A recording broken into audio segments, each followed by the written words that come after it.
Welcome to this story, one of the most unsettling cases ever noted in Navarra, Spain. Before we dive in, share in the comments where you're tuning in from and the exact time you started listening.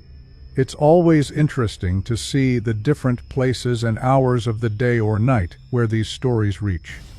In the spring of 1821, deep in the misted Navarra Valley, a series of quiet letters began circulating between the Bishop of Pamplona and a cloistered community known as El Convento de las Tres Almas, the Monastery of the 13 Souls.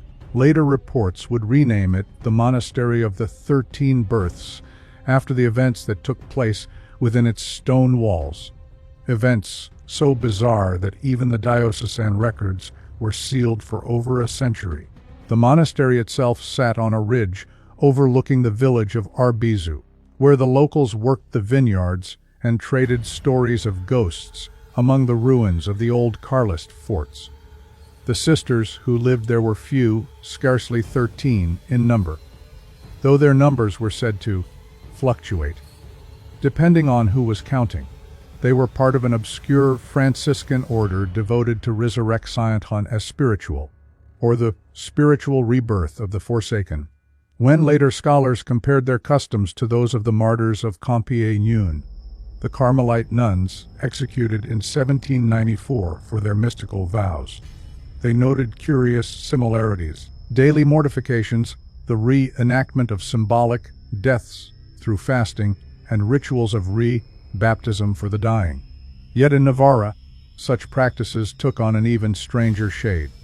The townsfolk whispered that these nuns did not merely pray for the dying, they called them back.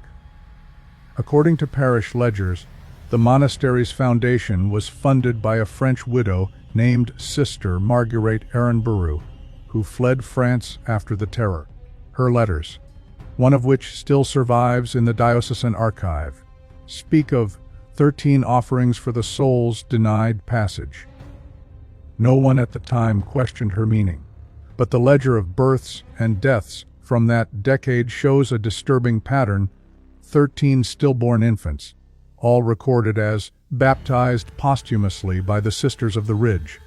The monastery's physician, Dr. Mateo Elizondo, dismissed the entries as clerical indulgence, yet his own notes reveal unease. In an 1823 journal, he wrote, "The bodies presented for burial were cold indeed, yet the skin, upon my second visitation, seemed to bloom faintly, as if life still lingered." The sisters called it the sign of the 13th. By autumn, the first rumors began. A shepherd claimed to see light emanating from the chapel windows at hours when no candles were lit. A mother from Arbizu reported that her stillborn child, brought to the monastery for a final blessing, was returned to her warm, with breath faint but true. Her testimony was dismissed by the priest as grief-stricken madness, until the same woman was seen months later pushing a cradle through the market square. The bishop's secretary, Fray Domingo Iriarte, sent word to Pamplona that the sisters' charity had turned into presumption, but no action was taken, at least not until the winter of 1824, when the 13th of those mysterious rebirths would take place, and the monastery's doors would never again open to the public. By the winter of 1824, snow had sealed the roads around Arbizu, the vineyards lay dormant, and the monastery seemed to sleep beneath the frost. Only a thin thread of smoke rose from its chimneys, visible from the village at dawn. Yet those who lived closest said that some nights lights could be seen flickering in the chapel. Not candlelight, but a pale, cold luminescence that moved like breath against the windows. Father Domingo Iriarte, the bishop's secretary, arrived in late December to conduct what was formally described as a pastoral inspection. His official notes, preserved in fragments, describe the monastery as a place of immaculate quiet, disturbed only by the echo of its own prayer. Yet in a private letter to his cousin, dated January 2nd, 1825, he wrote something different: "I am not at ease here. The air is thick with sanctity, and something else. They sing for the dead as though they expect them to answer. The abbess, Madre Isidora, received him with courtesy, but avoided his questions. She was a woman of about 50, tall, with parchment skin and a gaze so steady that it unsettled even the priest. In the refectory, he noted 13 chairs, each carved with a name, but one bore only a symbol, a spiral of thorns. When he asked about it, Madre Isidora replied, "That seat belongs to the one who returns." The sisters themselves were quiet, their faces drawn, their hands often trembling as they recited prayers. Several bore faint scars along the wrists, remnants, they said, of mortifications for the unbaptized. They spoke of the cycle of 13, a ritual marking each infant who had been blessed and offered back to the light. None would explain further. Fray Domingo compared their devotions to those of the martyrs of Compiegne, the French nuns who had once faced death with hymns on their lips. But here, he wrote, the hymn feels inverted, not sung toward heaven, but downward toward what lies beneath. In the village below, meanwhile, whispers had begun again. Midwives claimed that women who lost their children were walking to the monastery under cover of night. The sisters promised peace, one said, but the mothers return with arms heavy, as if they carried the dead made soft again. When pressed, no one could name the women who had gone, or the infants who had supposedly returned. The doctor, Matteo Elizondo, refused to speak of it altogether. His last entry from that winter is a single line, "The 13th has come. Let it be buried in silence." On the Feast of Epiphany, Fray Domingo rang the monastery bell at dawn to summon the sisters for Mass. None appeared. The chapel doors were barred from within. He waited an hour, then 2, until the echo of the bells died across the valley. Finally, with 2 villagers as witnesses, he forced the door open.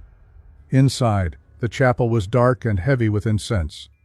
13 white veils were laid in a circle before the altar, each folded with deliberate care. There was no sign of the sisters. Only the sound of something faint, like a heartbeat, came from beneath the floor. The sound beneath the chapel floor was rhythmic, faint but unmistakable. At first, Father Domingo thought it the echo of his own pulse, the blood rushing through his ears after the struggle of forcing open the door. But as the villagers leaned closer, one of them whispered, "That's not echo. It's alive." They tore away the cracked wooden boards before the altar. Beneath lay a narrow passage, steep and uneven, descending into blackness. The air that rose from it was warm, damp, and laced with the odor of iron and candle wax. Father Domingo lowered himself in first, holding a taper. The light revealed rough, hewn steps leading downward, carved directly into the rock. The villagers refused to follow. One crossed himself and said he would rather face the Carlist soldiers again than step into the sisters' hole. Domingo descended alone. At the bottom was a crypt, not listed in any architectural plan or diocesan record. 13 alcoves lined the walls, each containing a stone basin half filled with water. The smell grew stronger here, something between myrrh and decay. In the center of the chamber stood an altar of black marble, its surface scarred by years of scratches, as though something had struggled there. Upon the altar lay a ledger. Domingo's trembling hands brushed away the dust and found the same spiral symbol etched into the cover. The mark he had seen carved on the 13th chair. Inside, in precise handwriting, were names and dates. Each page began with a birth and ended with a death, often only days apart. But after every 13th entry, another word appeared, written in red, "De volta," return. It was then that he heard it. The same faint heartbeat again, coming not from the walls, but from the basins. He lifted the taper higher and saw, with a sickening lurch, what the water concealed. Each basin contained a small figure wrapped in linen, like an infant's shroud, the fabric quivering ever so slightly as if stirred by shallow breaths. Domingo fled, stumbling back up the steps. He sealed the crypt door behind him with a broken pew and told the villagers that nothing lay below. That it was only rats, the sound of hollow wood and water. But his own face betrayed the lie. In his private letter, found years later in the diocesan vault, he wrote, "They were 13, preserved in stillness, not decayed, not sleeping, but waiting. The 13th among them opened its eyes." Word spread quietly through Arbizu. The monastery was locked and placed under ecclesiastical investigation, yet no formal report reached Pamplona. When spring came, smoke was seen rising from the ridge. By the time anyone arrived, the monastery was ash and stone, the earth still warm where the chapel had stood. Only one survivor was ever found, a novice named Sister Inés wandering barefoot through the vineyards. Her hands burned and her voice lost. She carried nothing but a piece of parchment pressed to her chest. When it was pried from her fingers, it was found to bear a single phrase, written in the abbess's hand: "Life belongs to the 13th." That phrase would later appear again, decades later, in a sealed testimony from a French scholar studying the martyrs of Compiègne, who claimed to have seen similar inscriptions hidden beneath their relics. The fire that consumed the monastery of the 13 Births was recorded in the Pamplona Diocesan Bulletin of 1825 as an accident of divine judgment. But among the villagers of Arbizu, few believed that lightning alone had caused such a blaze. The snow had fallen heavily that night. "Too wet to burn," they said. Yet the monastery flared like a kiln. Witnesses swore they saw figures moving within the flames, white and silent, as if kneeling. By morning, only the chapel's apse remained, its charred stones glistening under frost. The air reeked of burnt resin and something fouler. Father Domingo returned to oversee what was left. His hair, once black, had gone white in a single season. When questioned by the bishop, he said only, "It was mercy that ended it." The remains of the sisters were never recovered, nor were the 13 basins found again, though Domingo ordered the ruins sealed beneath consecrated soil. For years afterward, the villagers avoided the ridge. They said that even after the first thaw, no grass grew on that patch of ground. Yet the story refused to die. In 1831, 6 years after the fire, a letter arrived from a small convent near Bayonne, France. It was addressed to the Bishop of Pamplona and bore the seal of the Ers de la Resurrection. The writer, a nun named Essenin or Margaret Aranburu, claimed to have known Madre Isidora in her youth, and to have fled France with her during the years following the martyrs of Compiègne. She wrote that Isidora had been haunted by a promise, a belief that the 13th soul in every generation carried the right to return. She was convinced. Margaret wrote, that life was not taken, only misplaced. Enclosed with the letter was a small relic, a rosary of ashwood beads, fused together as though by fire. Each bead was carved with a single letter. When arranged, they formed the word Die Vuelta. The bishop filed the letter without comment, but his assistant, Father Ignacio Ramos, copied a portion into his private notes, where he added a chilling observation. If Sister Marguerite was truthful, then Madre Isidora survived the fire, and if so, who lies beneath that consecrated ground? Over the next decade, strange occurrences returned to the region. In 1837, a farmer plowing near the ridge uncovered fragments of linen buried shallowly in the soil. White, unburnt, and dry despite the rain. Beneath them lay the bones of what appeared to be infants, but arranged in pairs, as though one cradled the other. Dr. Mateo Elizondo, now old and half-blind, examined the remains and reported something peculiar. The smaller skulls show no sign of decay. The sutures are unsealed, as though birth had never completed. His report was quietly suppressed. Matteo died that winter. His house later found ransacked, his journals missing. The locals claimed that, on the night before his death, they heard a woman's voice singing from the ruins above the vineyards. A soft, wordless lullaby that ended only when the church bells rang at dawn. By 1840, the ridge was empty again. Only wind and ash remained, and a few daring travelers who climbed the path spoke of hearing faint knocks beneath the stones, like the pulse of something buried but still awake.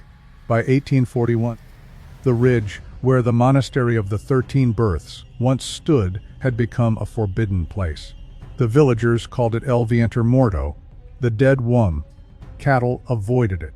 Travelers who camped nearby woke complaining of dreams filled with crying infants and the rustle of fabric.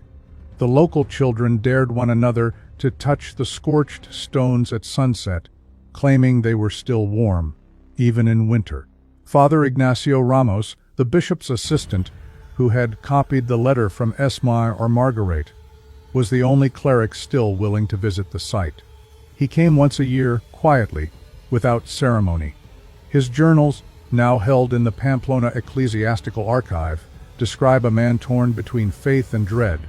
In an entry dated September 1843, he wrote, "I came seeking ashes, yet I found renewal.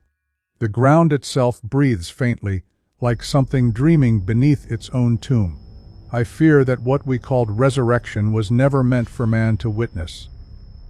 That same autumn, a group of masons quarrying stone for the new rectory unearthed a slab carved with the spiral emblem of the 13th.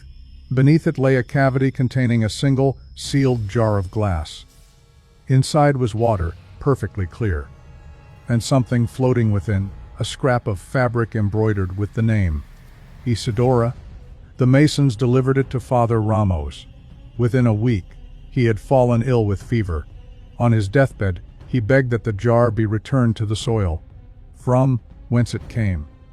His final words, recorded by a novice nurse, were, "Tell them the 13th breathes still." His funeral was sparsely attended. By decree of the diocese, his papers were locked away, and the ridge was once again blessed and left undisturbed. For a time, the matter seemed to fade into silence, but silence in Navarra is never complete. In 1852, a surveyor named Eusebio Larrajín documented a strange finding while mapping property lines near Arbizu. In his notebook, preserved at the Provincial Archive, he sketched a circular depression among the vines, as though the ground had collapsed from within. Beneath that note, in different handwriting, someone later added, "Site of the 13th birth. Avoid at dusk." 2 years later, during restoration works on the parish church, a carpenter discovered fragments of parchment stuffed into the hollow of a confessional wall. The ink had bled, but one phrase was still legible. They were not raised from death, but borrowed from sleep. When the diocese reviewed the fragments, the handwriting was identified as belonging to Madre Isidora herself, unmistakably the same hand seen in the monastery's lost ledgers. This revelation stunned the archivists. The abbess, presumed dead for nearly 3 decades, had somehow written again long after the fire. Where she had gone remained a mystery, but letters found in the possession of a French abbé named René de Chassenay, a scholar of the martyrs of Compiègne, contain veiled references to the sister who conquered the 13th sleep, and to a new order forming in the Pyrenees, where birth and death share the same vow. By 1855, reports of veiled women visiting the villages at night began to surface. They asked for nothing, spoke to no one, and vanished by dawn. Mothers claimed that their stillborn infants, once taken by midwives for burial, were found the next morning laid gently at the door, warm, breathing softly, as if waking from a dream. By the autumn of 1826, Arbizu had learned to live beside its silence. The fields grew again, though no one tilled those near the monastery. The bishop's office had long declared the matter resolved. Yet hunters who ventured too near spoke of hearing chanting among the pines. Low voices, female, as if murmuring through stone. That year Father Joaquin Mendieta, a young priest from Pamplona, was assigned to re-bless the grounds. He was newly ordained, devout, and skeptical of superstition. "There are no ghosts in the service of Christ," he wrote to his mentor before departing. But after only 3 nights in Arbizu, his tone changed. "There is something unnatural in the air," he wrote. "The monastery feels alive, like a creature that breathes only when you stop listening. The doors close by themselves. The candles refuse to stay lit." He stayed in the rectory adjoining the ruined chapel. On the 2nd night, he awoke to the sound of water dripping from the ceiling, though the roof above was dried. Following the sound, he found a small stain spreading down the wall near the old confessional. The liquid was clear at first, then deepened to red. When he touched it, it smelled of iron. In the morning, the stain was gone. Only the faint outline of a spiral remained, carved into the wood, not painted. The same spiral seen years before on the 13th chair. That evening, Father Joaquin gathered the villagers for a prayer vigil. No one came. They said the road to the monastery had grown longer at night. The path, once a half-hour walk, now felt endless, as if the forest rearranged itself. At midnight, he began the blessing alone. He read from the Book of Psalms, sprinkling holy water across the chapel floor. When his lantern flickered, he glimpsed the shape of veiled figures standing along the walls. 13 shadows in white. They did not move, but the air thickened around him until he could barely breathe. Then one stepped forward. Its veil was torn, revealing a mouth sewn shut with black thread. He fled. In his journal, found months later in Pamplona, the last line read, "They were not buried, they were bound." Spring returned to Navarra in 1827, bringing warmth to the valley. But not peace. By then, the monastery had fallen completely silent. Its bell no longer rang, its windows gaped open to the wind, and vines had swallowed the main gate.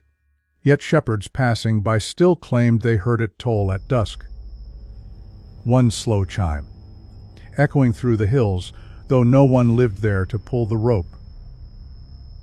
The bishopric, embarrassed by years of failed oversight, finally authorized a formal excavation. A team of 6 men, gravediggers and masons from Estella, arrived under the command of Inspector Firmin Urrutia, a pragmatic man with no patience for legends.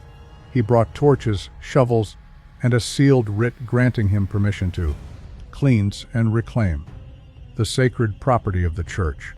The work began at dawn. The men cleared the courtyard, tore down the vines, and pried open the chapel doors. Inside, the air was still heavy with incense, as if it had never faded. Beneath the altar, they found a trapdoor sealed with wax and marked by a faint spiral carved into the stone.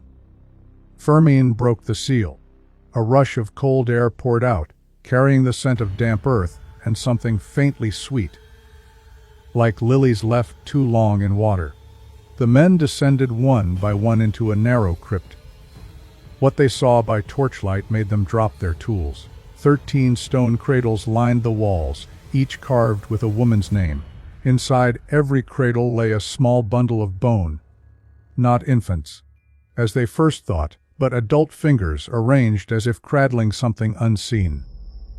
On the far wall was a fresco, faded but still visible. A circle of veiled nuns offering their hands toward a figure of light, though the light was painted black. At the center of the room, a single coffin stood upright. It bore no name. When Firmin ordered it opened, the lid gave way with a sigh. Inside was not a body, but a hollow shape molded from ash. The outline of a woman, her chest cavity filled with 13 rosaries woven together by hair. That night, the workers refused to stay. By morning, their footprints led halfway down the road to Estella, and then vanished. None were seen again, Inspector Arusha's final report, dated May 3, 1827, was brief. The site is not of divine making. Seal it. Salt the ground. The monastery was burned under ecclesiastical order. Yet the villagers say that even now, when the wind passes through the valley, you can hear the echo of the 13th bell, and a whisper beneath it, like a prayer turned inside out. Would you like me to continue with Part 8, which uncovers what was found decades later when the ruins were reopened during the civil conflict? By 1843, the story of the Monastery of the 13 Births had become a cautionary tale whispered to children, a way to keep them from wandering too far into the hills after dusk. The ruins had been left untouched for nearly 20 years. Moss devoured the stones, the bell tower collapsed under snow. The road that once led pilgrims there was erased by roots and rain. But war, as always, brought men back to forgotten places. During the First Carlist War, detachments often used abandoned churches as shelters or makeshift infirmaries. One such unit, led by Captain Don Arrigo Sands, stumbled upon the ruins while retreating from an ambush in the valley. According to his surviving field notes, discovered later among military papers in Pamplona, he described it as a hollow place where sound itself dies. His men camped in the cloister and built fires in what remained of the chapel. They reported no immediate unease. Until the third night, when Corporal Echeverria, who had been posted near the crypt entrance, was found kneeling in prayer before dawn, his mouth full of soil and his eyes open but unseeing. He remained alive for 2 days, murmuring a single phrase. She asked for one more. Captain Sands ordered the site vacated immediately. As they left, one of his soldiers noticed fresh carvings on the inner wall of the refectory, small, neat lines forming tally marks. 13 of them, newly cut into the stone. When the war ended, a group of Carmelite archivists was dispatched to recover surviving church documents from the region. Among their findings was a bundle of letters sealed in wax and bound with linen, written, apparently, by Sister Amara de San Telmo, one of the original nuns believed to have died in the monastery's fire. The letters were dated months after the official destruction in 1827. In one passage she wrote, "The 13th did not burn. She walks among us still, and through her, we are made whole again." The archivist's notes mention their decision to forward the letters to ecclesiastical censors in Madrid. No record of those documents exists after 1846. By then, the ruins had become a site of quiet pilgrimage. Not sanctioned, but tolerated. Women from neighboring villages would leave small bundles of cloth, herbs, and rosaries at the perimeter wall. They called it La Casa de las Recién Vivas, the house of the newly living. An old diary from a Navarrese physician, Dr. Mateo Ruiz Galban, dated 1847, records a peculiar observations. Of the women who spent nights praying near that ruin, 3 returned with child, though none were wed, nor had been with men. The midwives whispered the name of a nun who grants life to the barren. The church condemned the rumor as heresy, yet quietly fenced off the land within a year. Even so, smoke was seen there again the following winter, blue and faint, rising in perfect rhythm as though from 13 invisible candles. In 1852, the Diocese of Pamplona received an unsigned letter sealed with a small cross pressed in blood-colored wax. It bore no return address, only the phrase, "The 13th still breathes where the earth hums."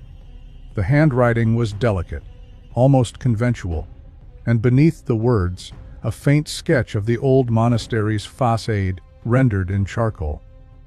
That letter triggered an internal investigation.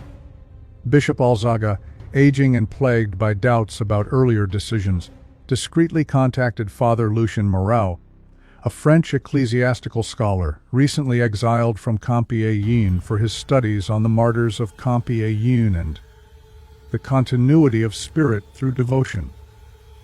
Father Moreau arrived in Navarra that autumn, bringing with him a box of vellum-bound journals.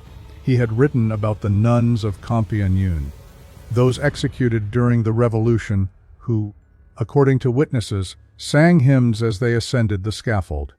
To Moreau, these women were proof that the living and the dead may share a single will when bound by sacred purpose.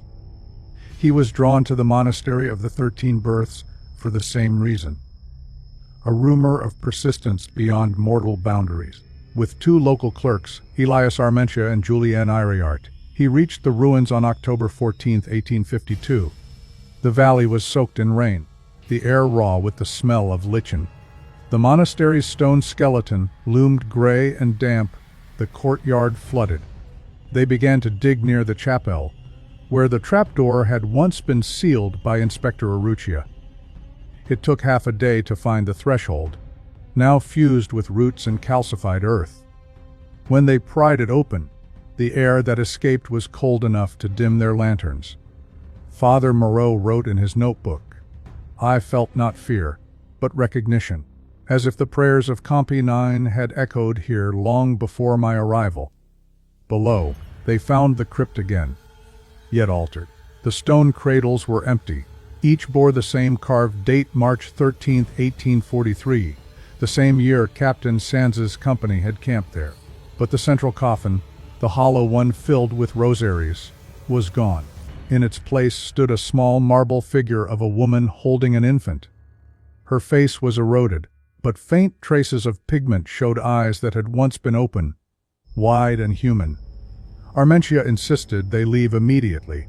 Iriart, trembling, claimed to hear something faint beneath the dripping water, a soft cadence, like labored breathing. Moreau remained still. Later that night, according to Armentia's statement, he returned alone to the crypt with his journal and a single candle. He did not emerge until dawn, his clothes soaked and his voice nearly gone. When questioned, he said only, "She remembers the ones who believed." The bishop's office in Pamplona received Moreau's report 2 weeks later. It was never published, but a note survives in the diocesan archive, written in the margin of his final page. They did not give life to the dead, they gave passage. By the spring of 1854, Father Lucien Moreau was officially listed as missing. His 2 assistants, Armentia and Iriart, returned to Pamplona separately, pale and shaken. Neither spoke of what they saw in the crypt, but both resigned from their duties within the same month. Armentia joined a monastery in Burgos. Iriart was later confined to a sanatorium in Estella after claiming that, one of them had followed us back. The church tried to quietly close the file, but the rumors had already taken shape. Traveling merchants began to speak of a veiled woman seen near the Arga River, always carrying what appeared to be a newborn wrapped in linen. Those who tried to speak to her claimed that the child never moved, yet its eyes were open. By midsummer, villagers referred to her simply as La Décima Tercera, the 13th. Then came the report from a shepherd named Benito Echegarin, dated August 1854. His affidavit, filed with the local constable, described how he and his dog found a small pit of unearthed soil near the old monastery road, where he claimed to have seen 13 sets of footprints, all bare, all small, leading toward the forest and stopping abruptly near the ravine. He swore that none led back. The constable dismissed the account, but Echegarin's dog died 3 days later, and his statement was later added to the growing dossier under anomalous incidents. That autumn, Bishop Alzaga received a parcel in an unmarked envelope. Inside was Father Moreau's rosary, recognizable by its ornate silver cross from Compiègne, blackened by fire. There was also a single scrap of parchment, written in Latin, Vita datur per memoriam. Life is given through remembrance. Around this time, scholars in Tullis began circulating copies of Moreau's unpublished essay, The Continuum of Sacred Flesh, which he had been writing before his disappearance. In it, He compared the Carmelite martyrs of Compiègne with a sect of Spanish nuns who sought to return divine breath to those unjustly taken. He mentioned Navarra by name, but not the monastery. Those pages vanished from the archives soon after his death was declared official. By 1855, travelers avoided the valley entirely. The forests grew unnaturally dense. Compasses were said to falter near the hill. A priest sent from Pamplona to bless the site never arrived. Only his horse returned, reins tangled, its mane streaked with ash. Locals began sealing their doors each March 13th, the date found in the crypt. Women whispered prayers for the unborn and the forgotten. The monks who still lived nearby said that on that night, the ground itself seemed to pulse. Not violently, but rhythmically, like a slow, enormous heartbeat beneath the soil. A final notation in the diocesan log for that year reads simply, "No more births to be recorded within that valley. Henceforth, its soil shall remain unconsecrated." In 1861, an ambitious young journalist named Alfonso de Murrieta arrived in Navarra from Madrid. He was known for publishing serialized, rationalist exposés in El Observador Nacional, debunking stories of miracles, hauntings, and superstitions across Spain. When he heard whispers of a burned monastery where the nuns gave life to the dead, he saw his next headline. Murrieta traveled with a sketch artist, Lorenzo Vidal, and a single notebook. The villagers of Aranaz refused to speak with him. They crossed themselves when he asked directions to the valley. An innkeeper in Estella, after much coaxing, drew him a rough map and warned, "If you go there, don't answer when they call your name." The road was nearly gone by then, consumed by roots. Murrieta described the ascent in his first field note. The hills breathe like an animal asleep. The stones sweat, the trees lean inward. It feels less like walking to a ruin than being swallowed by one. He found the monastery, or what remained of it, near dusk. The roof had collapsed, the cloister walls canted inward, and a blackened bell lay half buried in mud. Inside the chapel, wildflowers had rooted between flagstones. He noted that the air was unnaturally still. Even birds avoided perching on the remaining beams. Vidal began to sketch the interior when his pencil snapped mid-stroke. He insisted he'd heard someone whisper his name. Twice. Murrieta, annoyed, mocked him in his notes. Fear makes artists hear their own breath.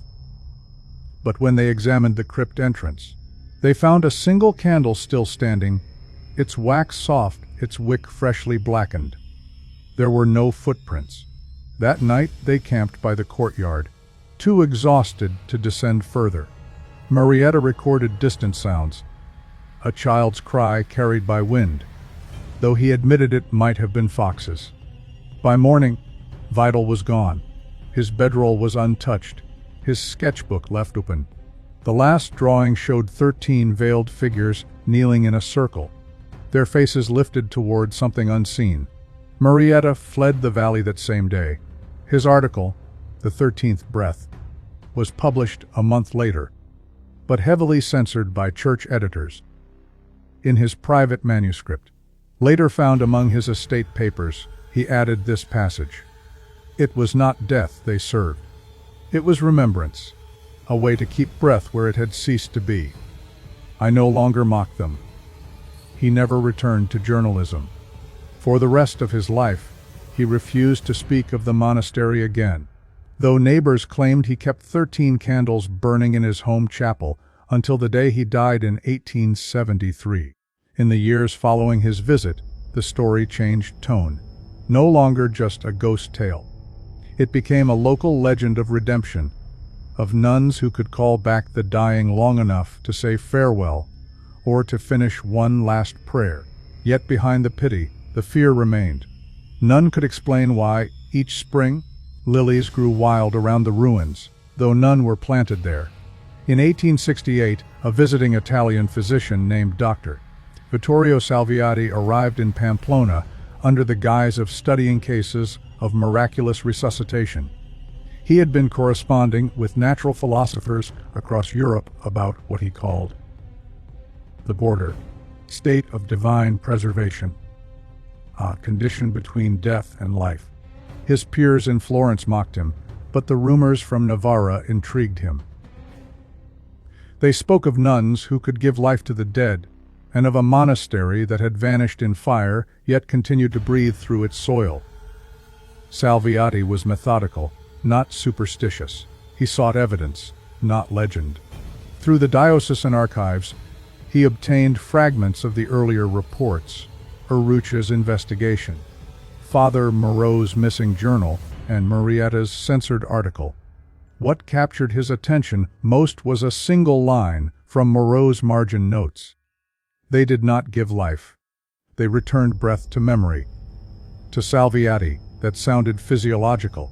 He hypothesized that the nuns might have used rudimentary knowledge of suspended animation, perhaps through herbs, temperature control, or induced trance states, concepts known to early mesmerists and the fringe medical thinkers of his era.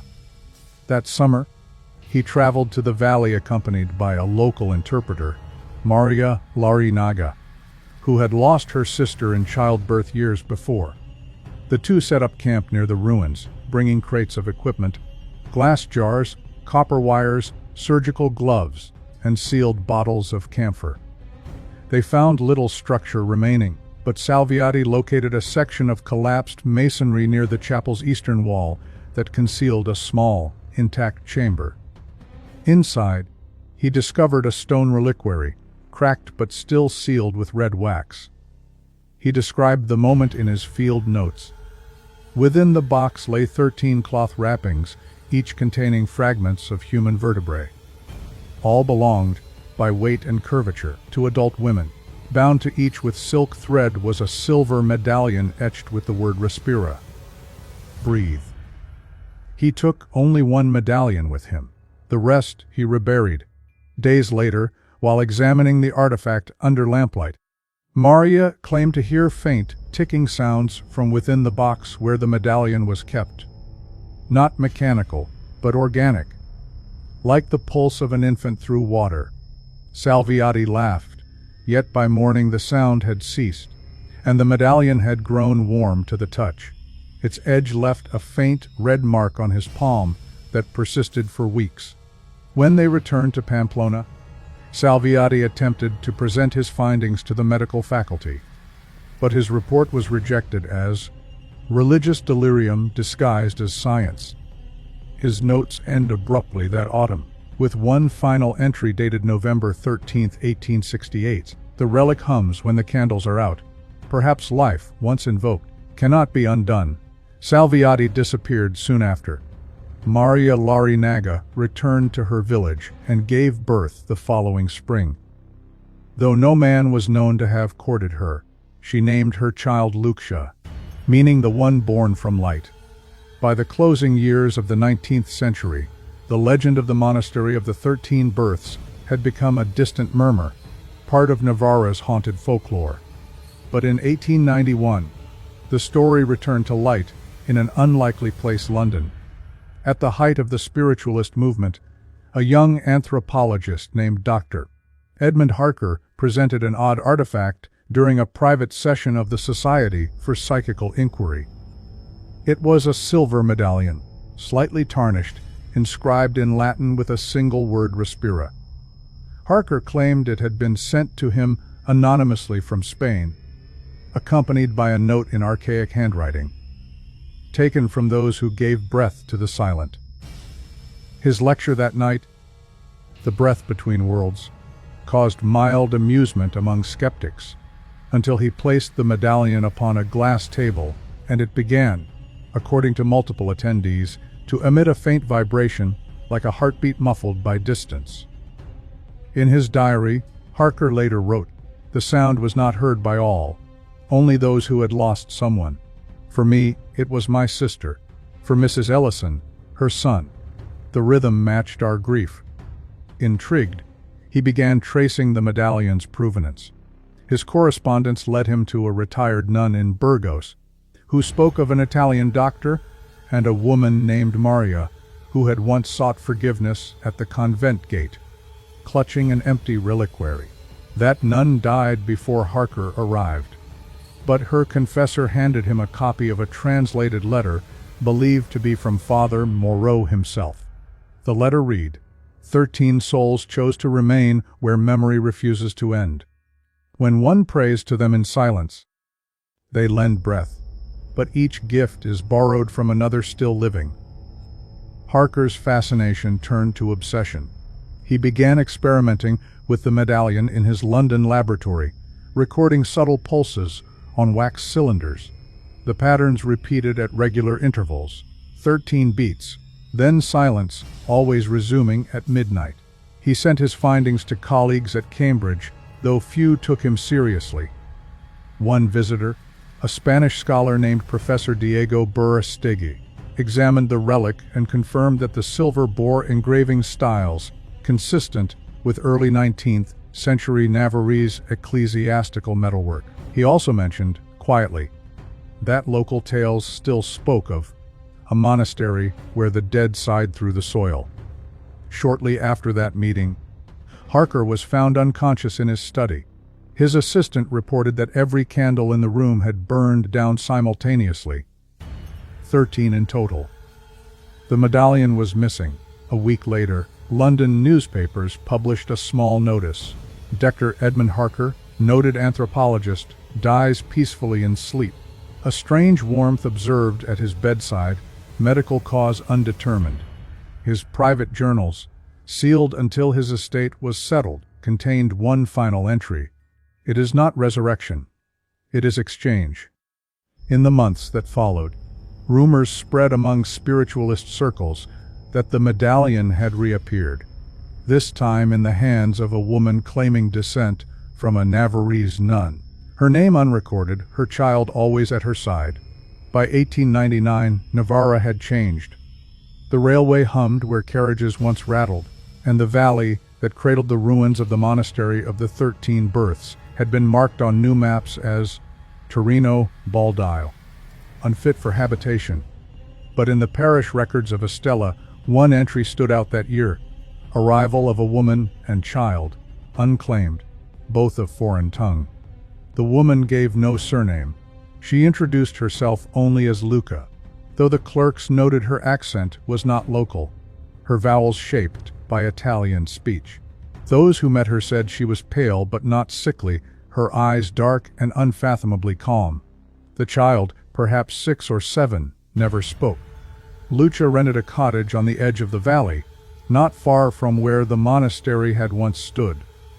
She rarely left, save to fetch water or candles. The villagers grew wary. They claimed that at night, faint blue light glowed from her windows, steady and rhythmic, like a lantern swaying to invisible breath. In January of the new century, a local curate, Father Raimundo Sola, recorded a visit to her home. He found her seated by the hearth, the child asleep at her feet, and a silver medallion lying on the table beside her, etched with the same single word, respira. He later wrote, "She spoke of the breath that travels, not through lungs, but through faith.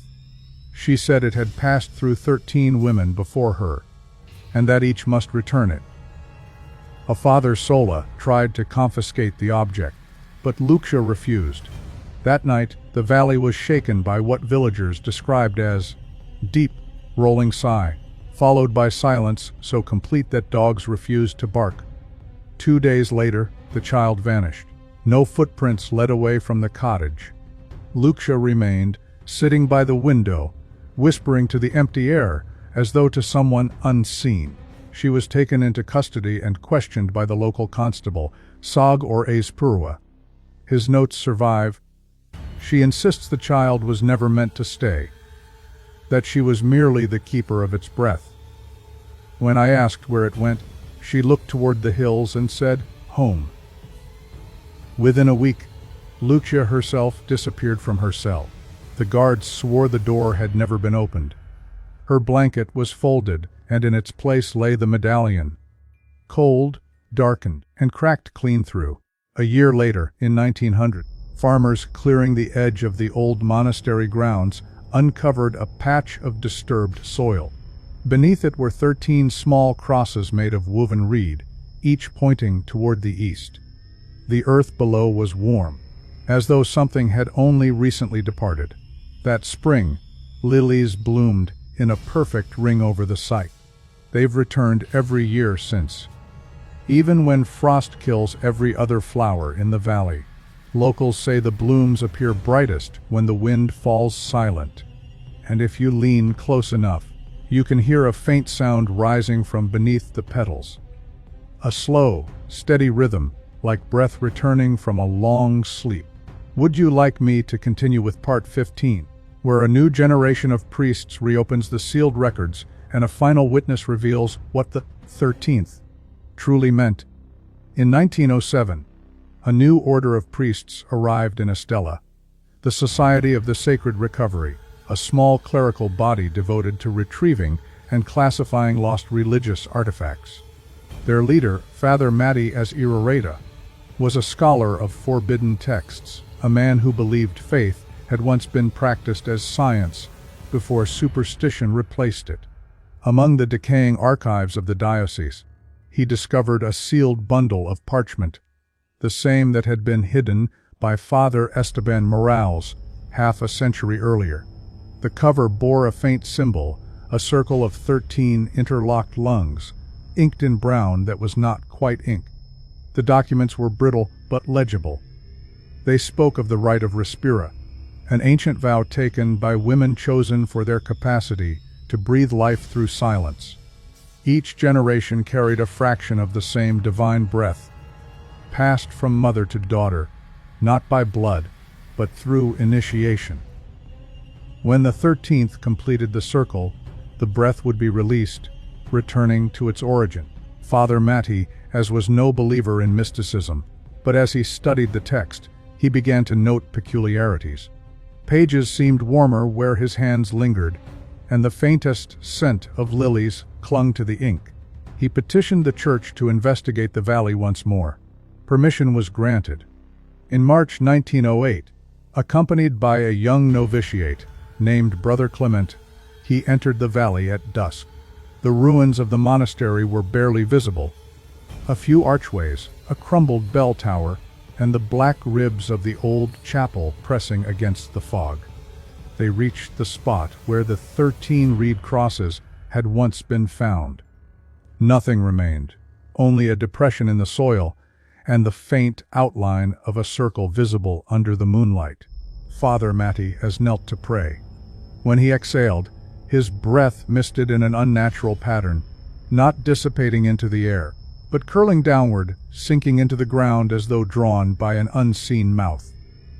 Brother Clemente, terrified, tried to pull him away, but Matthias stayed. His voice trembled as he whispered, "The 13th was not the last, it was the door." A moment later, the wind fell completely still. From beneath the soil came a muffled inhalation, deep and vast, like the first breath of a giant waking after centuries of sleep. The next day, only Brother Clement returned to Estella, wandering barefoot and incoherent. His hair had turned white. All he carried was a page torn from the ancient manuscript. Written upon it in Matthias's own hand. It is not a curse. It is the continuation of breath itself. Every silence that follows is only an inhale waiting to be returned. The church classified the case as delusion and sealed the file permanently.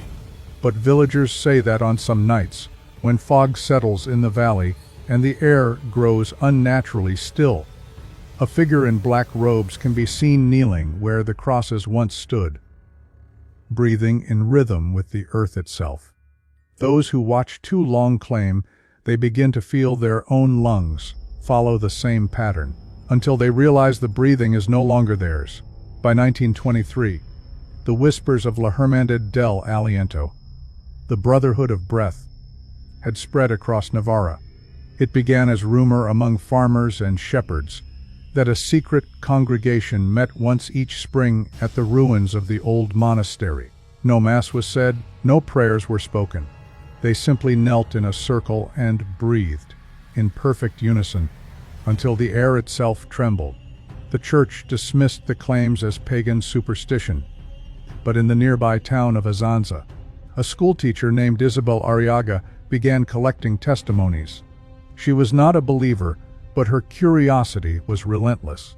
In her notebook, still preserved today in the provincial archives, she wrote, "They say the valley exhales when they do, that the trees bend, not with wind, but with the rhythm of lungs too large to belong to men."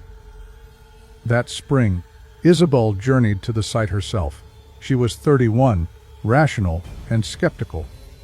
But she had inherited something she could not explain.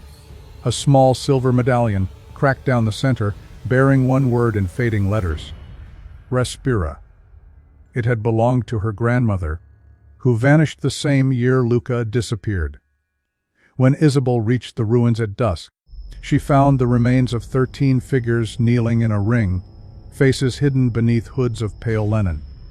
None moved, yet their chests rose and fell, slow, synchronized, soundless. As she approached, one of them extended a hand and traced the air before her face, as though measuring her breath. Then a voice, not from one, but from all, spoke softly. "The breath has returned to its daughter." She stumbled backward, terrified, dropping the medallion. When it touched the ground, the circle of figures inhaled sharply, as if the valley itself were taking her breath from her. The air grew dense, the fog folded inward, and a pulse like a heartbeat rippled through the soil. When she awoke, it was dawn. The valley was empty. The medallion was gone, but carved into the stone near where she had fallen were 13 overlapping rings, each containing a single human fingerprint. Her journal entries after that night grew erratic. She claimed that she could hear others breathing through her, that her sleep was filled with the sound of countless lungs, exhaling in unison.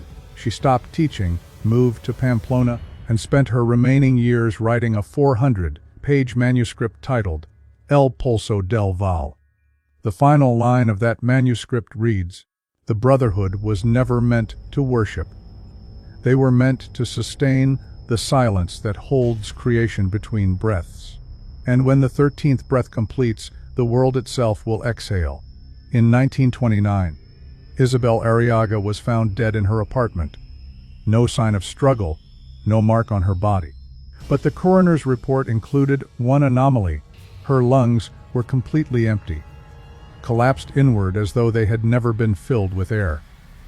That same week, the lilies failed to bloom in the valley for the first time in over a century. The Spanish Civil War reached Navarra in 1936, and with it came fire, confiscation, and the forced occupation of abandoned properties, including what remained of the monastery. Militiamen camped there briefly in the summer months, using the lower chambers as storage for supplies. It was during that time that a lieutenant named Rafael Mojica uncovered a metal trunk buried behind the altar, wrapped in waxed cloth and sealed with melted resin.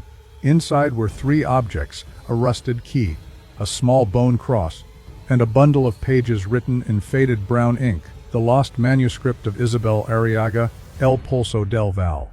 At first, the soldiers used the papers for kindling, but when Mojica saw her name, he stopped them. His own mother had been her student in Azanza before the war. Out of respect, he kept the pages, intending to return them after the conflict. He never did. Weeks later, his regiment vanished in the Bidasoa ravine, swallowed by fog. Only one mule returned, dragging Mojica's satchel with the manuscript still inside.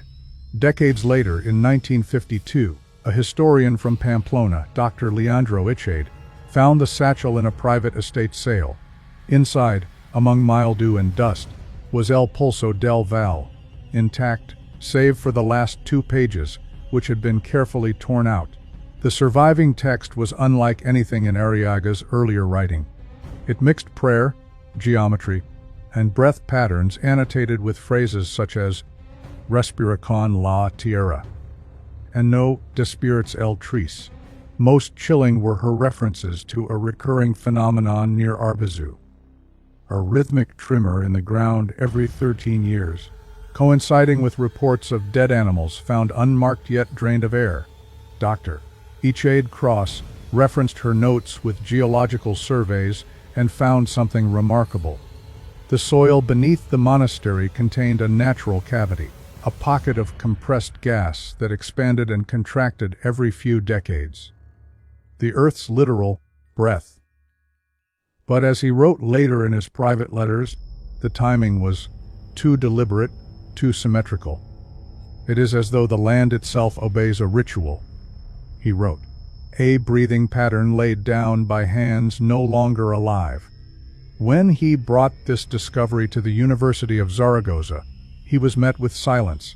His papers were archived, sealed, and later marked as superstitious geology.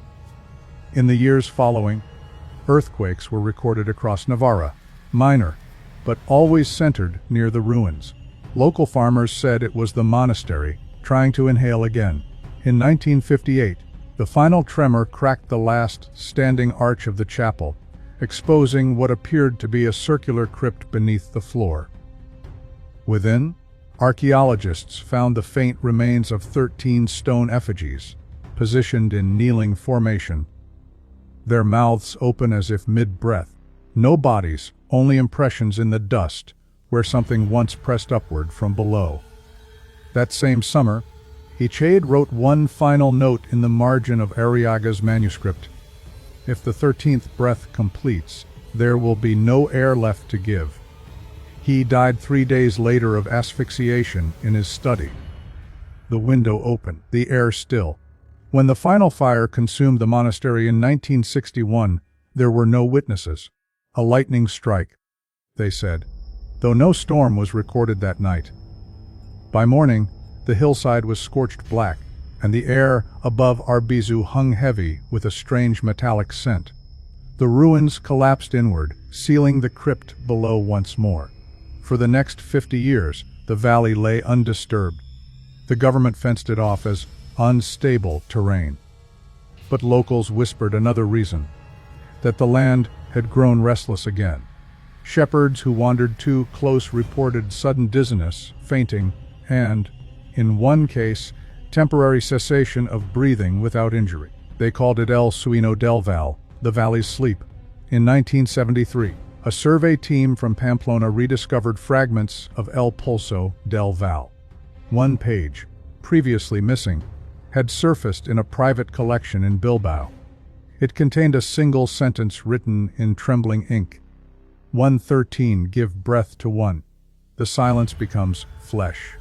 No one could explain its meaning, yet geologists noted that each tremor recorded since 1826, every pulse of the land, followed the same mathematical rhythm as human respiration at rest.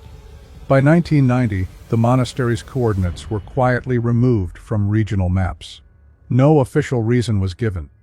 The villagers of Arbizu preferred it that way. They said the place had finally gone still. But hikers who camped near the tree line told another story. At certain hours before dawn, when fog drifts low across the fields, they heard the sound of steady breathing coming from beneath the soil. A deep, slow exhalation that rose and fell for minutes at a time. One survivor of a 1998 expedition described it best. It wasn't the wind. It was too regular, too human. 13 breaths, then silence, as if the valley were counting itself alive. Today, no sign of the monastery remains.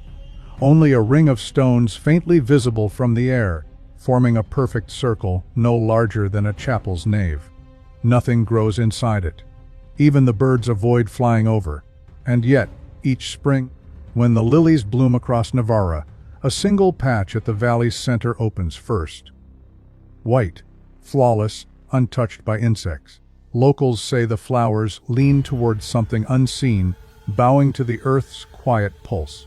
Scholars still debate whether the so-called 13th breath was a geological anomaly, a mass delusion, or something older than faith itself, a ritual that turned air into prayer. But those who have walked the valley at night speak differently. They say that if you stand long enough in the silence and match your breathing to the rhythm beneath your feet, you can feel it answer. The ground swells faintly, as if the land itself inhales, and then exhales softly through you. And when you turn to leave, the echo of 13 breaths follows, steady and patient, until the fog swallows every sound. The Monastery of the 13 Births, nuns who gave life to the dead, the valley of Arbizu still sleeps. But every few decades, it remembers how to breathe.